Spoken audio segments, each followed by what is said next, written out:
Alright, so my dad and I are up nice and early this morning. We're gonna go and get a 1981 Jeep Wagoneer. Got the truck all set up yesterday. Got the trailer. Taking this little tree over here to the people we're getting the Jeep from. So got everything loaded up. We just gotta load up the trailer tires right here. That way we've got some rollers, and then we gotta top off the tranny fluid in the truck this morning too.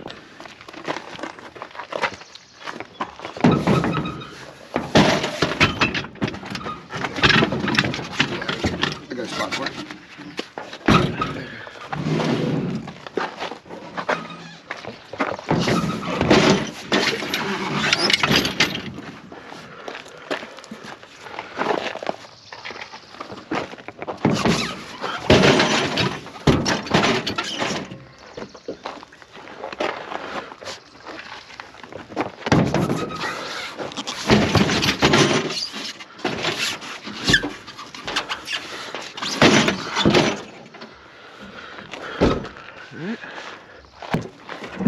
I got the fluid here.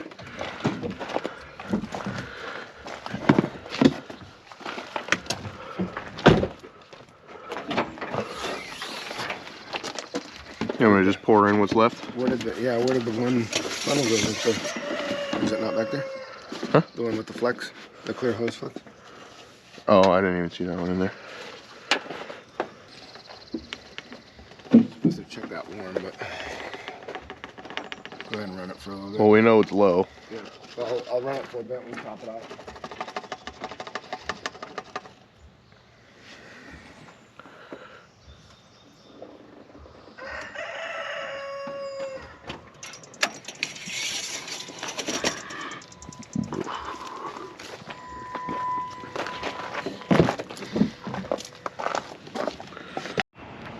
Alright, so we're gassing up here in Rochester. Getting some diesel.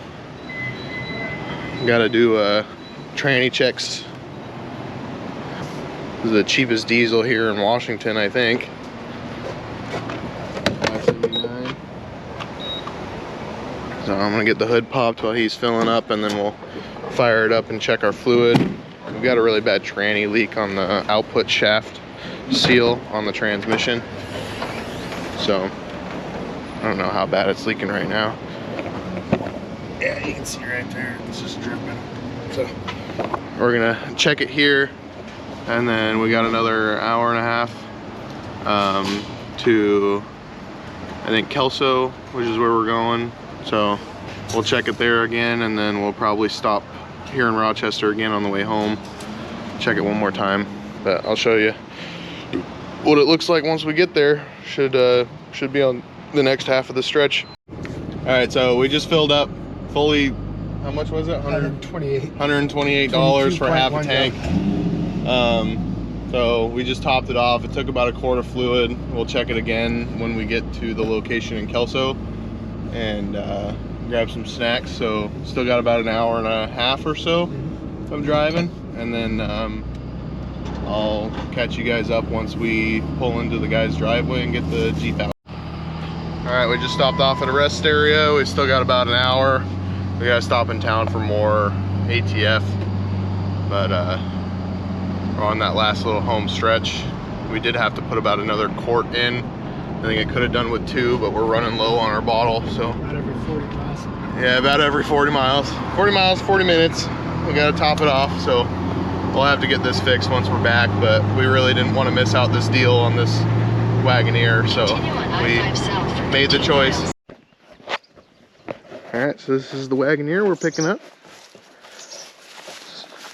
Looking pretty good. It's actually really straight. It is right up against that tree over there. And then we've got a little bit of rust here, all through here. But my dad really only wants it for the chassis it's on. It's a 6-lug 4x4, 360 automatic.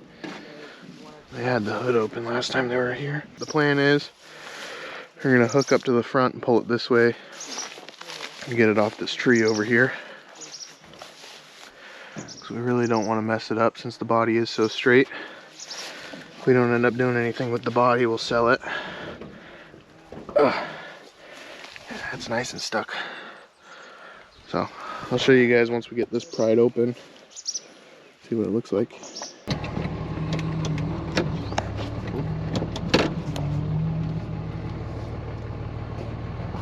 Too tall for this thing.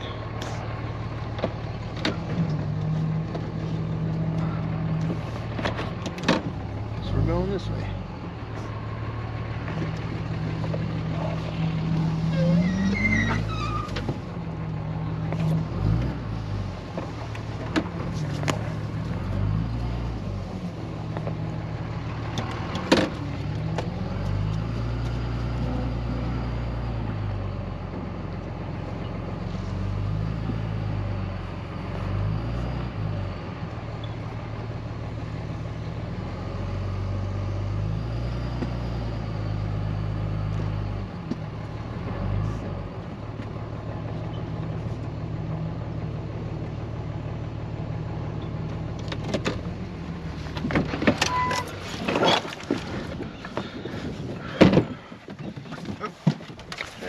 All the PB on that side? These are bigger gloves, if you want to put those in. And then I had a smaller pair. Oh, you got your 9s right here. Chains are in the back. There's a high flex. You got, might be a pair or 2 in there. gotta match that way, it looks sexy, right? Yeah. Things. Right. Is there another one? I got those ones. This parts cleaner. The PB's right there, right? No, this brake parts. There's WD. Okay. That one didn't have a tip. Got to throw the PB in here. There's starting fluid. Is that PB? Throw it Oh, in no, the that's back. all. And the sledge is in here.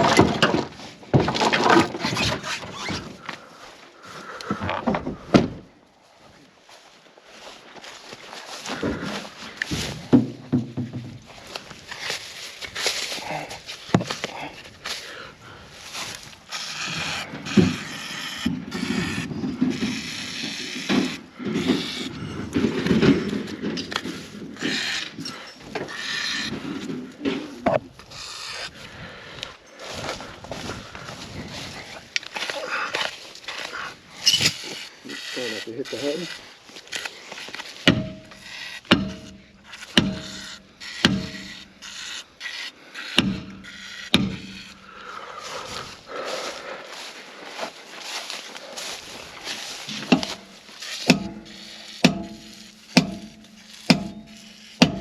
Ow. It's funny. That tire has been changed. That one back there is a mag. These are all metal, steel.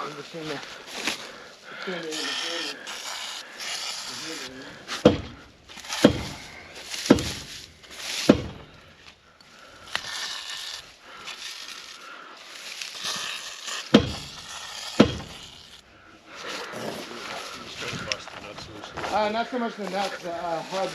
Yeah, and the brakes and stuff too. Yeah, they're probably rusted on. That is too heavy, dude. So this is Jack. This is who we're getting the truck from. That's the reason I haven't. If you recall, the other is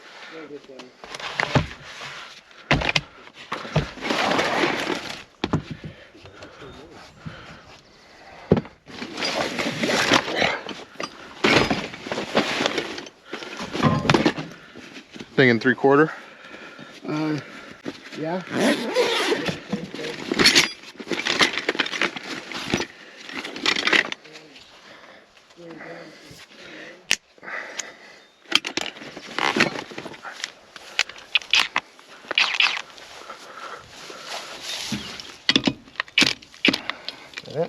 Yep.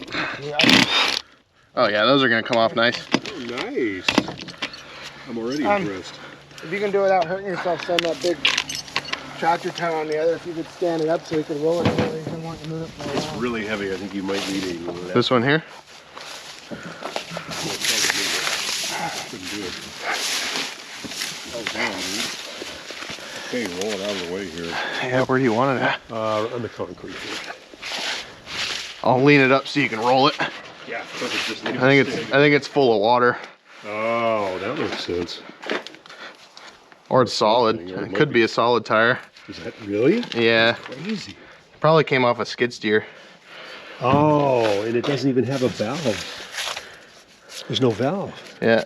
There was a skid steer here. Yeah, I think that's a solid skid steer tire. Oh my God, no wonder it weighs so much. Yeah. Well, I'll get it to the dump somehow. Yeah. That's amazing.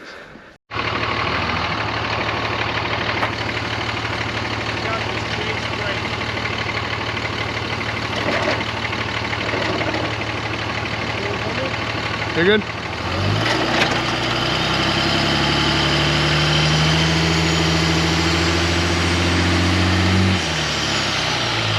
It moved a little.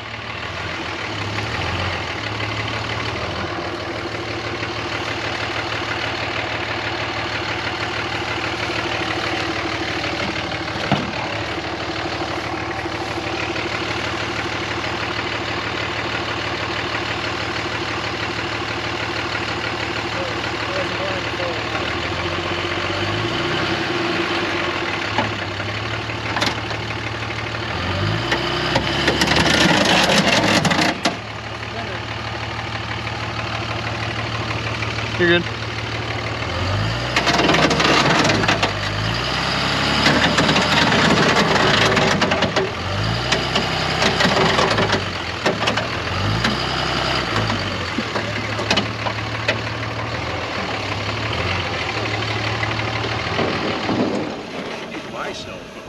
I got this guy recording. Do you? Yeah, I'll be posting it. I don't know, probably a month or so. Yeah, I just didn't want to hit the finish. I won't.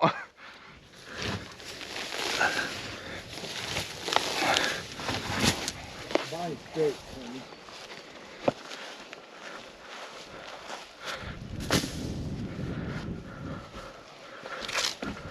Yeah, no, it hit the bumper, but. Okay. Body straight. Oh, there's the old grill. It doesn't go to this one. That's a different This one's grill. He locked. pulled it out Oh. yesterday. That's the one that the tree was on. Yeah, don't break it. That's interesting. Yeah. Oh, a spider. Oh, yeah. He's still. Just all the rust. Yeah.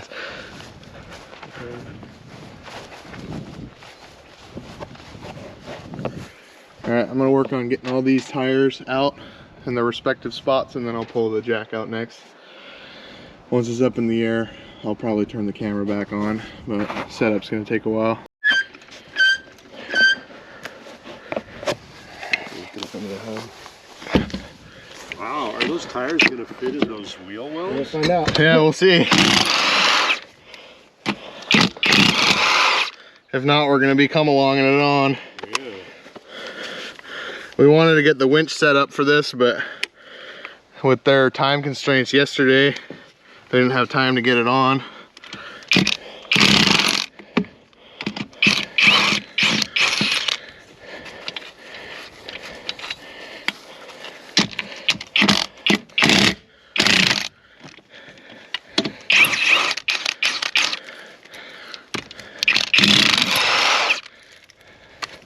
$37,530 miles. Yes, I only really drove for 13 years then. I bet that 360 is not even broken in yet. Yeah. If it's not cracked. Yeah. See, that's the mystery, is we don't know why it was here. One of why the it was rigs were left here. Yeah, why was it left here, you know? There's no one who can answer that question. What were the other kinds of vehicles that were left around? Were they like this one, or? There was a couple of,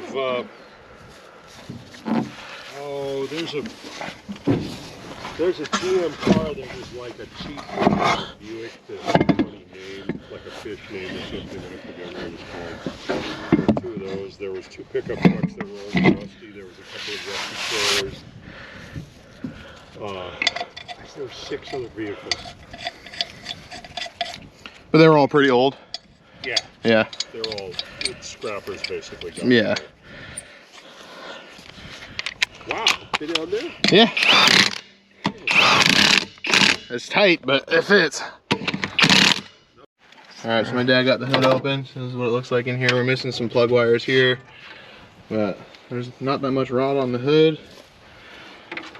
This 360's only got 30,000 miles on it. So maybe it just popped a freeze plug and they just parked it. At least that's what I'm hoping for. Once we get it home, we'll have to see if it turns over. All these belts are probably rusted in place. Just cut these off. See if we can get a pry bar on it at the house. But looks pretty nice in here besides all the rust.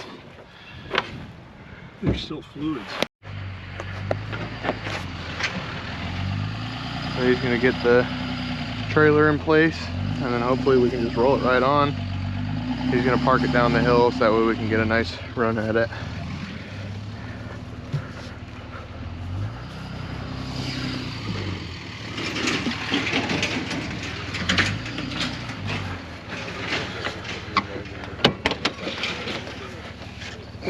Well, that's what it is. No, because that was a different seatbelt has its own beep. It's the airbag.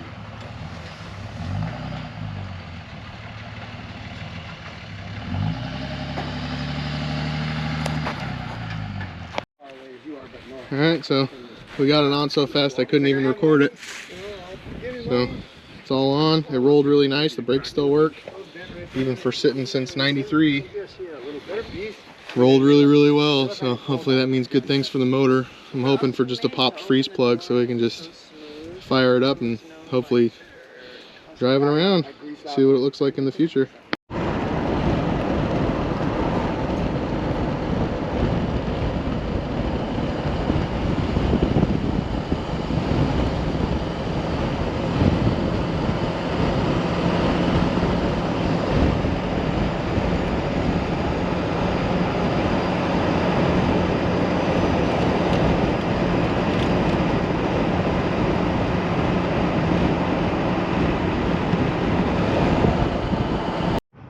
Alright, so it looks like it just takes about 4 gallons of ATF to pick one of these things up. We're not even home yet. We've already gone through about 2-3 gallons.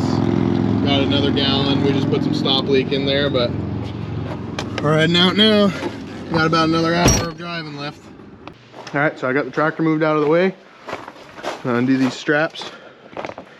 And then we'll put the ramps on, roll it off. Hopefully the brakes still work.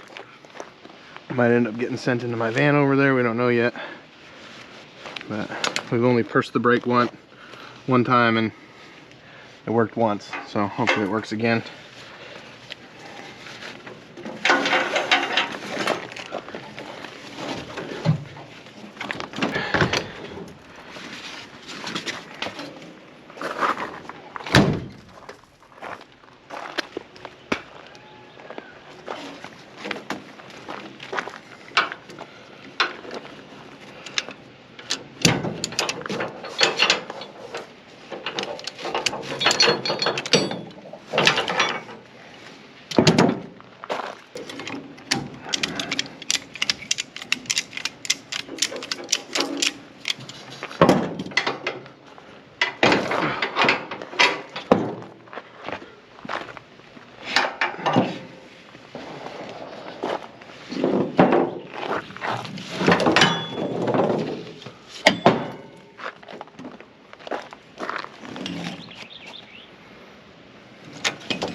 Jeez.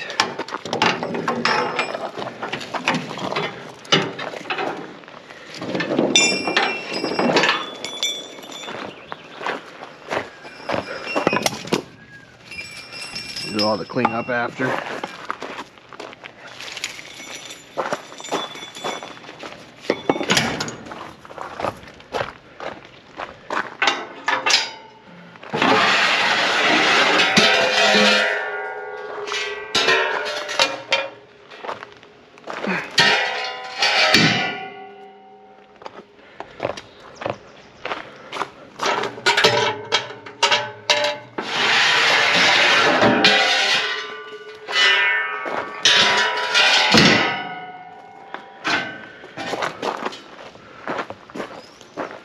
Yeah, that looks good. Next part is putting it in neutral, rolling it forward. Put the wood back in case the brakes fail. Nah. Slam it up into park. Alright, so we got the chain off. This is all tight here, so I'm getting ready to pop it loose once he gives me the go ahead. Alright.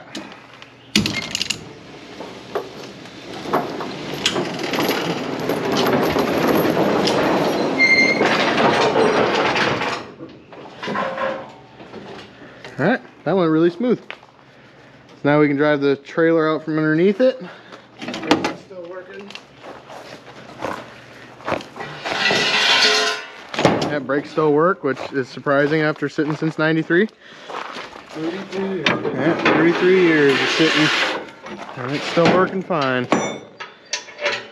So yeah, this chain's stuck on the subframe, so we'll have to probably yank that out with something later. But it'll give us a good spot to hook something to tow it with later. And we can get the trailer and the truck pulled out. Probably actually get the Wagoneer pulled forward so that way we can pressure wash a little bit better. Pull it forward. Yeah. Yeah, I'll hook our stuck chain. Maybe it'll pop loose. Using that.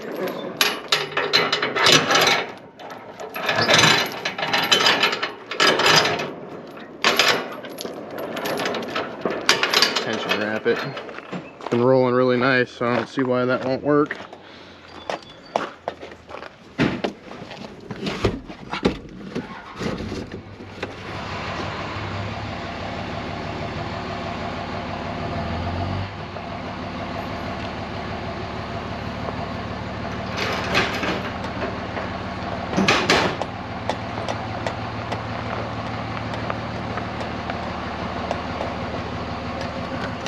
I can go disconnect that now.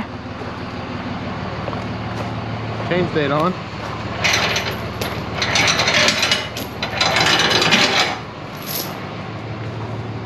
Alright, so now we gotta figure out how to get this window up or just pressure wash it with the window down. Doesn't really matter. We haven't even tried getting any of this stuff open. Make sure that there's no spiders or nothing under here that are gonna get me. Then you gotta, oh yeah, you gotta go through the back. Makes me wonder if this power window is even gonna move. It's had this window cracked, that window cracked, and this cracked for probably the last 33 years. Didn't have a battery in it when we found it, so not ideal. Oh, there it goes. My dad said that this was gumming up, so there we go. 360. Gotta scavenge some wires off of something else, but we'll get all this pressure washed before we try and turn it over or anything. Get all these spider webs out of here. Got a Jiffy Lube sticker on it. How old do you think that guy is right there? It survived longer than the Valence did. Good walk around of it. And I can show you the after once it's done.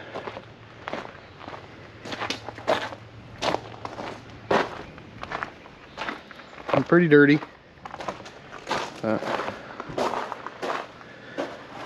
don't think I have enough footage on this GoPro right now to be able to do a time lapse, so there's your before. I'll show you the after. Once it's all pressure washed off, should look at least twice as good. I think it still looks nice for a free Wagoneer. It's pretty good. Even sitting on trailer wheels, I think those wheels suit it. Little D-holes. Alright, so we're all getting antsy to see if it'll run, so my dad's grabbing some plug wires to replace the 4 that are missing. We did find out it is a 2-barrel. I'm filling it up with water to see if it comes out of anywhere and if that's why it got parked. But it did just spin over, so that's why he's grabbing some plug wires. I gotta throw the jumper pack on it because I don't think it's gonna have enough juice to spin it. It's been sitting for a while.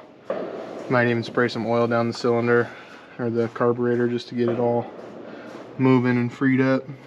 Give it some compression. But I'm gonna fill it up and then we'll get back. Oh yeah, it spins over. Yeah, so I covered this in penetrant as well. So that way hopefully all that'll start moving. We'll see.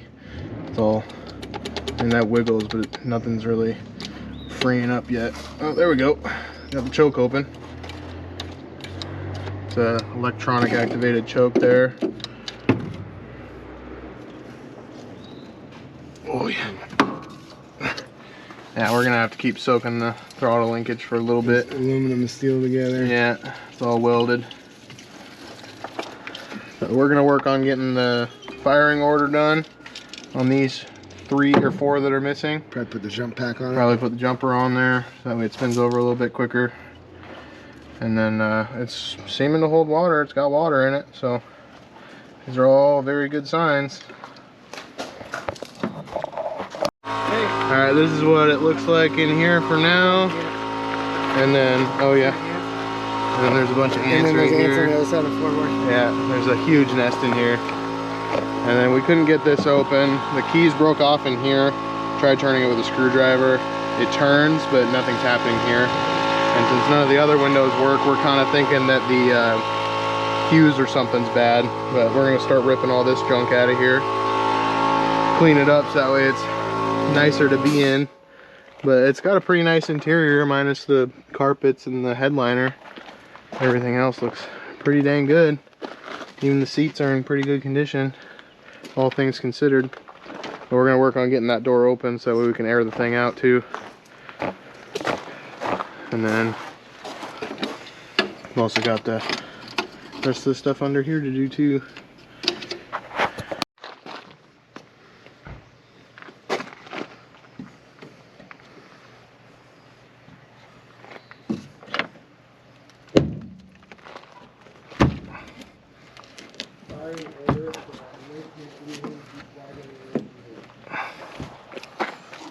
Now movement.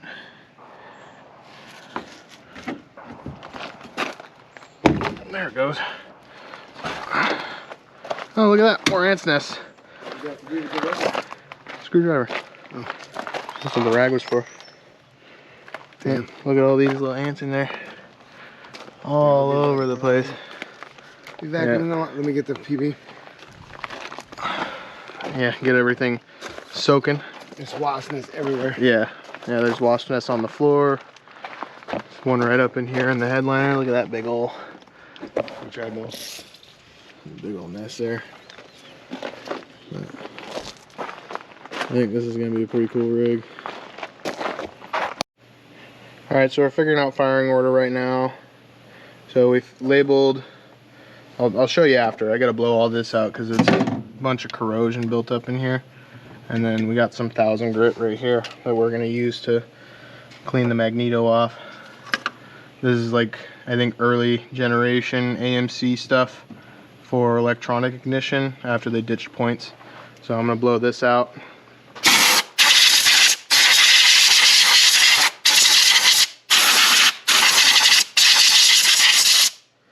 And then we'll sand probably the cap and then the inside of the, well, the inside of the cap here, which doesn't look too bad.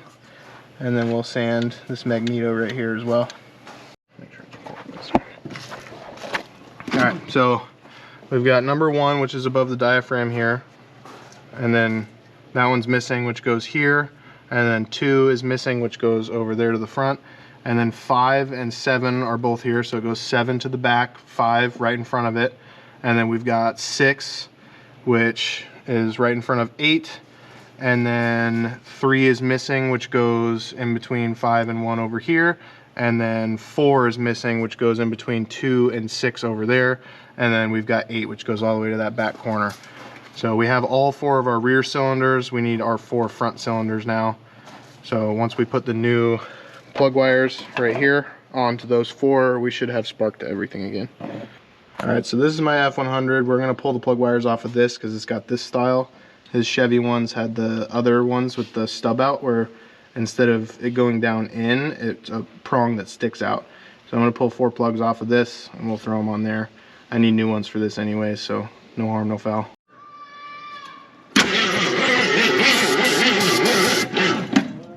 Do it again. It's on 200 now. Yep.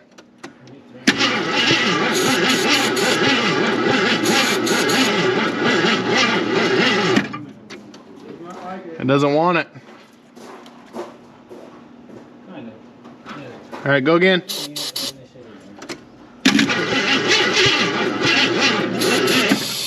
Do it again.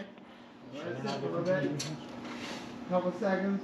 You know the two transmissions that had. Alright. Go for it.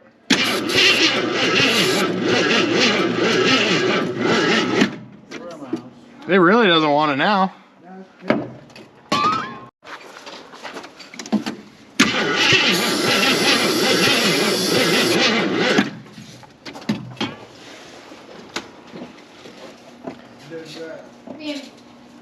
All right, do it again. No. No, it's still seized. Here, try and fire it up again.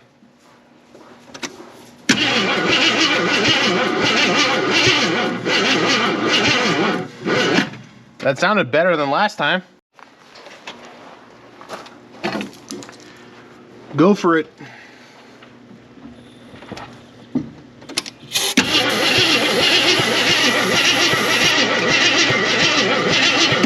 Need more power. It's already got 200 amps on the jumper. The motor Well, says leave the 200 on there. the battery says 200 still on? Yep. Is it a good battery? Good enough. Can we throw Jettas on it real quick? This is the one that starts my tractor. Your Jetta's smaller. Ready? Yep.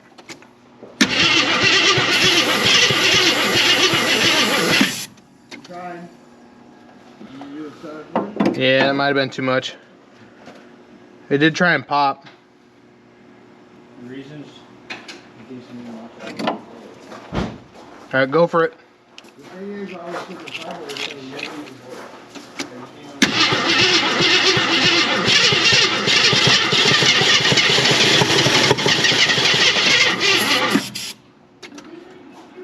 Very stinky. Yeah, no, it smells. Oh, we never cut the exhaust. That is true. You want to do that? Take a picture of it. No. All right, so what Dad and I are talking about I don't know if it has. is down here. The exhaust is all smushed. So we might try and cut that off because it might not be getting enough pressure out. Might not want to start. So we'll cut that off and then we'll get back. We're going to do it. All right, so we're thinking that maybe, well, I'll show the pipe after, but I'm gonna cut this off here and we're gonna see if it'll run after.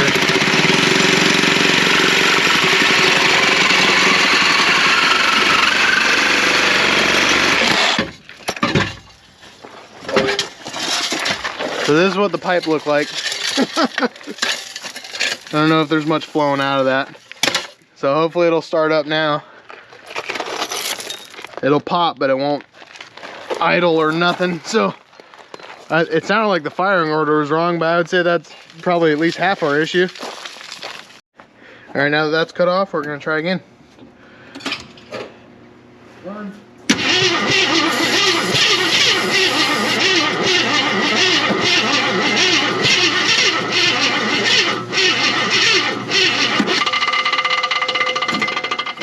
What the hell is that? I have no idea. I think it still has a lot of starter fluid in there. Try it again.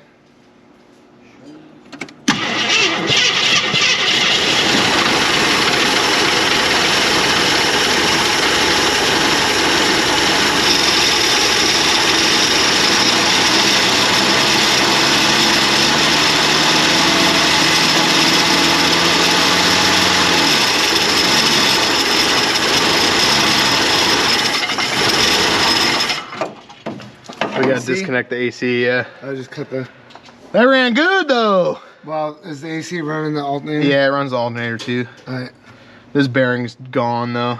Was it spinning or no? No. Well, it was spinning, but it was making a lot of noise.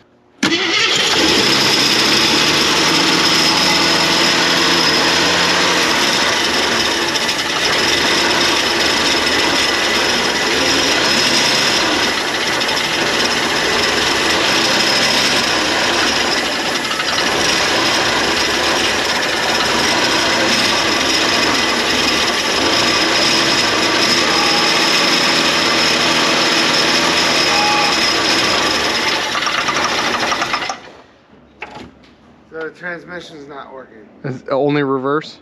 No, well, I was letting off the brake. Oh. It was rolling back. All right. Well, so no transmission. But right now, I don't know if we're in gear on the. Come over here. Well, we know neutral works. Well, the transfer case switch is right there, Okay. and I haven't messed with the engagement or nothing yet. Okay. All right. Well, so motor runs though. This is what it looks like, front to back. Dad cleaned it. Looks pretty nice. So we'll get the carb pulled off tonight. Do a little bit more work there to try and get it to idle off a gas can. But it's looking pretty good. All right, so we're getting ready to pull the carburetor off so that way we can get everything unseized, because this throttle blade and accelerator pump are still all seized up. So we're gonna get this pulled apart, see why fuel's not flowing into it since we couldn't get it to idle off the boat tank, clean it up, and then throw it back in. So I'll show you what it looks like once it's pulled apart, and then we'll throw it back in and give this another try and see if maybe we can drive it around the yard, because we couldn't keep it running long enough to actually test the transmission out, but we're pretty sure it's cooked. All right, carburetor's off. All right, so we pulled the EGR. We're spraying these bolts down here to fully delete it, and then this is the return, which we don't know if we're using yet, so we left it, and then we deleted all the vacuum lines that were in here. I got them piled up over there. Carb's off. There's these two spacer plates right here that we're going to keep for now. This is everything that we pulled. That's all vacuum lines and stuff for the smog, which this is also smog. This will be leaving. The cruise control, we don't even know if it works, and it's hard to adapt because it's vacuum and electric, so we're going to delete that too. And then once we get the carb on, hopefully this thing will just run good. We also got to weld this plate shut. It's another EGR, and then that's EGR pump back there, or diaphragm. We got to delete that as well. We're going to do that once the body's off of this, just to make it easier. But I definitely cleaned everything up in here. We probably got rid of almost 30 hoses, so it should run a lot better, hopefully without any vacuum leaks. I pulled the carb cheater plate off of my F100 to put on this. It's 2-barrel to 4-barrel with my 4-barrel carb. This won't fit, but if we're firing it up and letting it run, might just pull the hood off. And then I gotta get these studs out and then block off all these little ports and stuff in here that we deleted. So I'm gonna work on getting these studs out first, block off those ports, and then get the carb put on with the carb cheater plate, and we'll see if this thing will fire up and idle.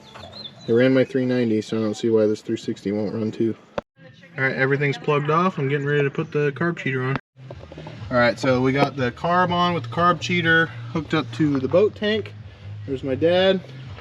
We're hooking up the jumper next, because the battery I have in here is apparently not strong enough. So we're going to see if this thing will fire up and idle. I did already pressurize this, and then you can kind of hear accelerator pump there. So I'm going to get this hooked up, and then we'll show you once it starts. Yep. You ready? Yep.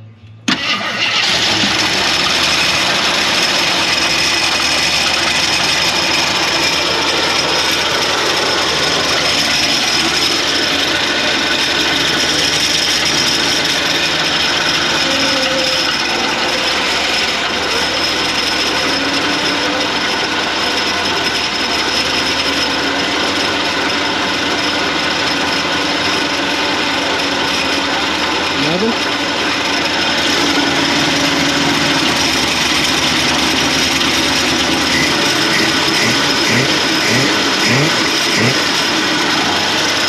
That's promising. I say let it idle for a little bit.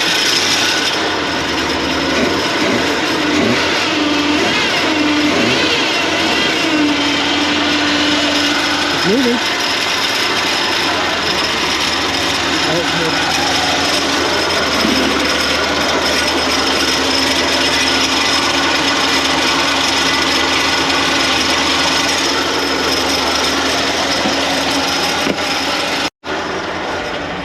Wait, am I videoing this?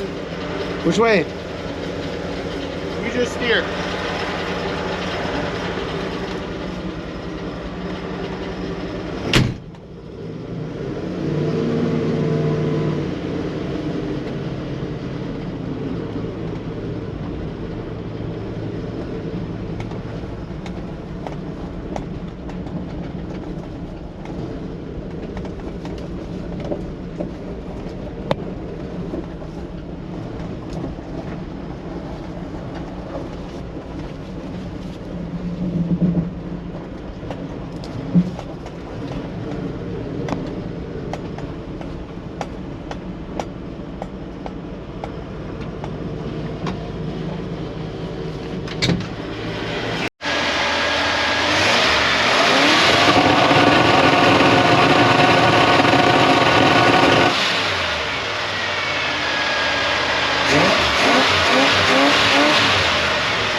Alright, so this is where we're leaving the Jeep for now.